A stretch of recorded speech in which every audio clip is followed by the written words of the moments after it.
هنا القاهرة.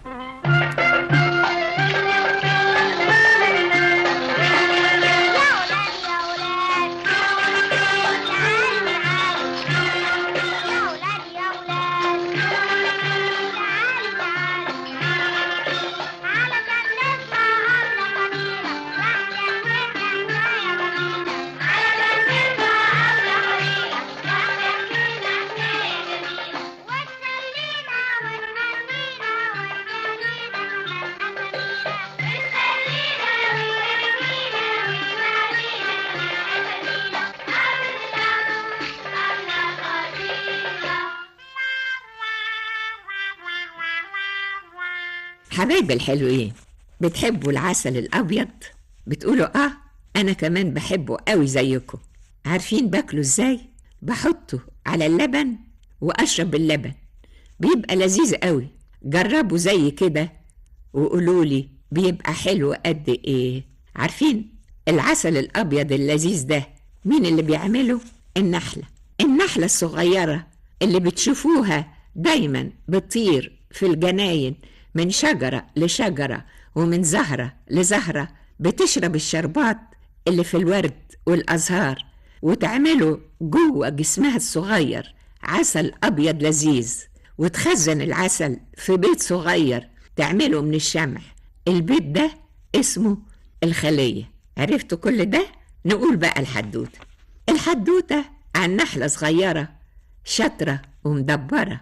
في كل يوم الصبحية تخرج من الخلية وتفضل طايرة من زهرة لزهرة ومن وردة لوردة، تلم في الشربات، مفيش كسل عشان تعمل الشهد والعسل. وفي يوم وهي طايرة زي عادتها سمعت صوت بيقول لها: انت يا نحلة يا صغيرة، ايه حكايتك؟ كل يوم بتخرجي من خليتك وتفضلي طايرة تزني وتلفي. ايه هو مفيش حد بيشتغل الا انتي؟ بصت النحلة الصغيرة تشوف مين بيكلمها، لقيته الديك ابو الريش واقف نافش جناحاته وعمال يزعق. ردت النحلة الصغيرة الطيبة قالت له: طب وانت زعلان ليه كده يا ديك؟ انا بشتغل وعارفة ان الكسلان مش بيشتغل زيي، انما انت اللي مش بتشتغل، انت اللي كسلان، ودايما الكسلانين بيتضايقوا من النشطة الشغالين. الديك قال لها: ايه انا كسلان؟ ما بقاش قلنت يا نحلة، يا اللي ما تجيشي قد صباع رجلي تقولي لي الكلام ده انا؟ ردت النحلة قالت له: حقيقي انا صغيرة واصغر من صباع رجلك كمان، انما انا طول النهار بشتغل واشتغل. انا طول النهار شايفاك انت نايم في عشتك كسلان، قولي بقى انت بتعمل ايه؟ قال لها: حقيقي انا ما بعملش حاجة، انما اقدر اعمل حاجات كتير. اقدر اصحى من بدري واصحي النايمين، واقدر كمان اجري طول النهار زيك هنا وهناك واسبقك كمان. انتي تسبقيني انتي؟ اهو ده اللي مش معقول يا ديك. وبص الديك الكبير للنحلة الصغيرة وقال لها: طيب يا ست نحلة، انا مستعد اخشلك سبق، نشوف مين فينا اللي هيسبق، انا ولا انتي؟ موافقة؟ خلاص يا ديك انا موافقة. بكرة الصبح من بدري نبدأ السباق من الجنينة دي لغاية اخر النهر البعيد. خلاص. وتاني يوم من بدري صحي الديك ابو الريش وجري، وقف عند الجنينة فاكر ان النحلة لسه نايمة، بس لما وصل لقى النحلة واقفة جنب زهرة حمرة جميلة. قالت له: صباح الخير يا ابو الريش، اتأخرت ليه؟ ده انا مستنياك هنا من بدري. واستغرب الديك وقال لنفسه: ايه ده؟ صحيت امتى دي؟ بص للنحلة وقال لها: يلا بقى يا ست نحلة، وريني شطارتك، هقول 1 2 3 ونبدأ السباق. يلا 1 2 3.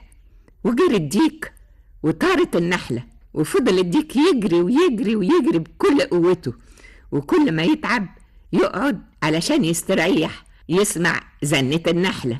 يبص فوق يلاقيها واقفة أبعد منه كمان وبتقوله: ايه يا ديك انت تعبت ولا ايه؟ يروح يديك من تاني جاري بسرعة بسرعة وهو متغاظ. ازاي النحلة دي بتسبقه ويفضل يجري ويجري ويجري، وبعد مدة طويلة يقعد علشان يستريح شوية، يسمع اللي بيقوله ايه يا ديك انت تعبت؟ ويستغرب الديك خالص، ايه ده؟ النحلة الصغيرة دي مش بتتعب ولا ايه؟ ده انا بجري بقالي 3 ساعات وتعبت خالص، وهي ولا كأنها بتجري خالص. ايه الحكاية؟ مش فاهم هو. اقول لكم انا بقى الحكاية ان النحلة الذكية ما كانتش تعبانة خالص. ليه؟ لانها ما كانتش بتجري خالص، هي كانت بتخلي الديك هو اللي يجري وتقف هي على عرفه من فوق، وهو طبعا مش شايفها لانها فوق راسه، وبالطريقة دي هو كمان بيجري، هي لا. هو بيتعب، هي لا. لما قربوا من شط النهر طارت النحلة من فوق راس الديك، سبقته بكتير ووقفت مستنياه عند شط النهر. وفهم الديك واتعلم الديك، اتعلم يشتغل، واتعلم كمان ما يتغرش بجسمه وكبر جسمه، وفهم ان الواحد بشطارته ونشاطه وعقله مش بكبر جسمه وكسله. ومن اليوم ده وكل يوم بقى ديك ابو الريش يصحى من بدري ويقول انا الديك اللي بيدن، ويقول كوكو كوكو من بدري في الصبحية بصوتي اصحيكو.